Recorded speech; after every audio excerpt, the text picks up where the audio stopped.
নমস্কার, আজকের রান্নায় রয়েছে কুমড়ো, ছোলা এবং নারকেল দিয়ে একটি অসাধারণ নিরামিষ পদের রেসিপি, যেটা দুর্গা অষ্টমী হোক কিংবা লক্ষ্মী পুজো, একবার রেঁধে ফেলুন এই অকেশনালি অর্থাৎ পুজো পার্বণের অনুষ্ঠানে।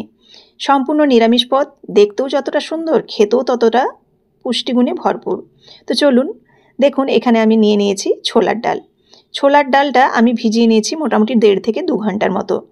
আর পরিষ্কার করে প্রথমে কিন্তু ধুয়ে তারপরে এটা ভিজতে দিয়েছিলাম। এখানে নিয়ে নিয়েছি টুকরো করা নারকেল।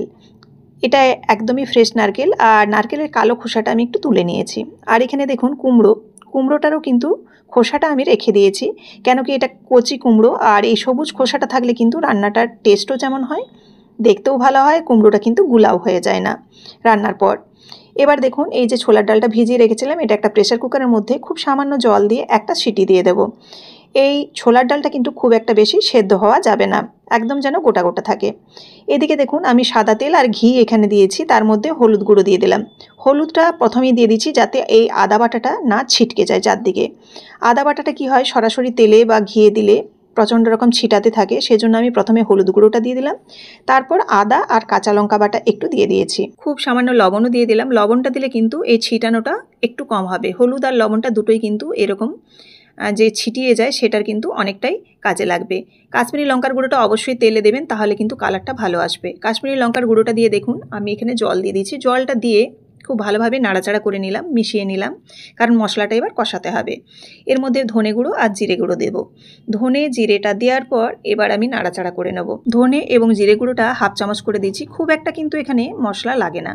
এবার মশলাটাকে কিন্তু খুব ভালোভাবে নেড়েচেড়ে একদম পুরো লো ফ্লেমে কষিয়ে নিতে হবে, যাতে কোনো কাঁচা গন্ধ না থাকে। দেখুন একদম তেল বেরিয়ে এসছে আর একদম পুরো মশলাটা কষানো হয়ে গেছে। ব্যাস, একটা বাটির মধ্যে এই মশলাটা রেখে দেবো।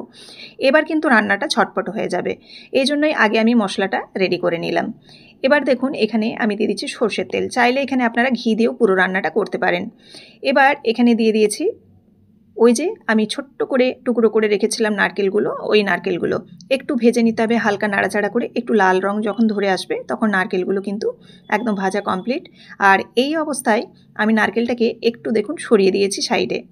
এবার এর মধ্যে গুঁড়ো 5 ফোড়ন দিয়ে দিচ্ছি। 5 ফোড়নটা কাঁচা 5 ফোড়ন, এটা গুঁড়ো করে রেখেছি। গুঁড়ো করে দিলে কি হয়, খাওয়ার সময় মেথি বা কালো জিরেটা মুখে লাগে না, আর এর ফ্লেভারটাও কিন্তু দুর্দান্ত হয়, আর পরিমাণও কিন্তু অনেকটা কম লাগে। এবার একটু গোটা জিরে দিয়েছি, আর শুকনো লঙ্কা একটু ঝালের জন্য আমি এখানে দিয়ে দিলাম দুটো, একটু হালকা করে ফাটিয়ে। এবার দিয়ে দিচ্ছি একটা তেজপাতা। ফোড়নটা দেখুন ভাজা হয়ে গেছে। ফোড়নটা যখন ভাজা হয়ে যাবে তখন এর মধ্যে এই যে কেটে রাখা কুমড়োগুলো এগুলো দিয়ে দিচ্ছি। কুমড়োটা দিয়ে ফোড়নটার সঙ্গে একটু নাড়াচাড়া করে ভাজবো। অবশ্যই কিন্তু এখানে 5 ফোড়নটা ব্যবহার করতে হবে, নইলে কিন্তু এই যে একটা সুন্দর একটা ফ্লেভার, সেই ফ্লেভারটা পাবেন না। দিয়ে দিচ্ছি পরিমাণ মতো লবণ। পরিমাণ মতো লবণ দিয়ে এবার নাড়াচাড়া করে নেব। নাড়াচাড়া করে নিয়ে এবার দেখুন খুব ভালোভাবে মিশিয়ে নিয়েছি। মিশিয়ে নিয়ে এবার একটু ঢেকে দেবো। ঢেকে দিয়েছি কুমড়োটা যাতে একটু হালকা সেদ্ধ হয়ে যায়। কুমড়োটা কিন্তু এখানে হালকা একটু ভাজা হয়ে গেছে, এখনও কিন্তু সেদ্ধ হয়নি। এই পর্যায়ে আমি দিয়ে দিচ্ছি সেই মশলাটা, যে মশলাটা আমি রেডি করে রেখেছিলাম। যেহেতু মশলাটা একদম রেডি করা আছে, কোনো রকম কাঁচা ভাব নেই, সেজন্য একেবারে আমি জল দিয়ে মশলাটাকে দিয়ে দিলাম। দিয়ে এবার নাড়াচাড়া করে মিশিয়ে এবার দেখুন এই ছোলার ডালটা যে সেদ্ধ করে রেখেছিলাম সেটাও দিয়ে দিয়েছি। আর ছোলার ডালটা দেখে আপনারা বুঝতে পাচ্ছেন যে একেবারে কিন্তু কম সেদ্ধ করেছি, জাস্ট একটা সিটি দিয়েছি, এরকম গোটা গোটা থাকবে। এবার ঢাকা দিয়ে দিলাম সব কিছু মিশিয়ে। এবার অপেক্ষা করব কুমড়োটা সেদ্ধ হওয়ার জন্য। কুমড়োটা থেকে কিন্তু দেখুন অনেকটাই জল শুকিয়ে গেছে, কারণ আমি এখানে ফুল ফ্লেমে রান্নাটা করছিলাম। এবার আরও কিছুটা জল দিয়ে দিলাম, কারণ কুমড়োটা এখনও সেদ্ধ হয়নি। এবার কিছুটা জল দিয়ে নাড়াচাড়া করে আরও কিছুক্ষণের জন্য আমি ঢেকে দেবো। তো তার আগে আমি এখানে দিয়ে দিচ্ছি চিনি।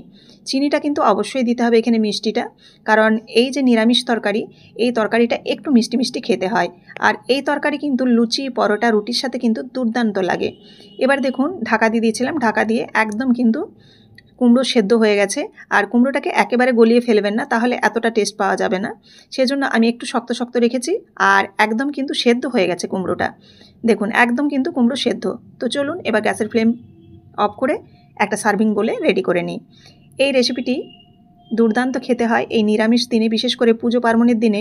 এই নিরামিষ কুমড়ো এবং ছোলা দিয়ে যে এই রেসিপিটি যদি বানান, তাহলে কিন্তু যেমন পুষ্টিগুণটাও রয়ে, সেরকম কিন্তু অসাধারণ খেতে লাগে এই নিরামিষ দিনে। তো আপনারা অবশ্যই একবার হলো এইভাবে ট্রাই করে দেখবেন।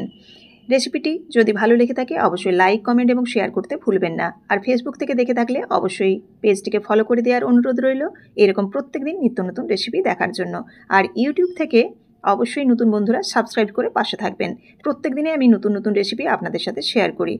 আবারও দেখা হচ্ছে নতুন কোনো রেসিপির সাথে। সবাই ভালো থাকবেন। সবাইকে ধন্যবাদ।